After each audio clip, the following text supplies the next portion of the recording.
Ang kapre ay isang mitikong nilalang na matatagpuan sa kwentong bayan ng Pilipinas.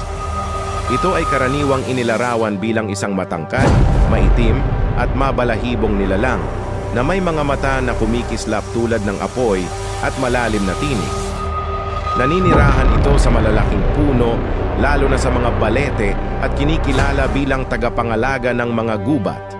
Ang pinagmulan ng kapre ay may kaugnayan sa sinaunang paniniwala ng mga katutubo kung saan ito ay itinuturing na espiritu ng mga ninuno o mga diyos ng kalikasan. Sa pagdating ng mga Kastila, naging bahagi rin ito ng kombinasyon ng mga paniniwala sa Katolisismo kung kaya't minsan itong itinuturing bilang demonyo. Sa kabila ng panggigilalas na anyo, hindi palaging masama ang kapre.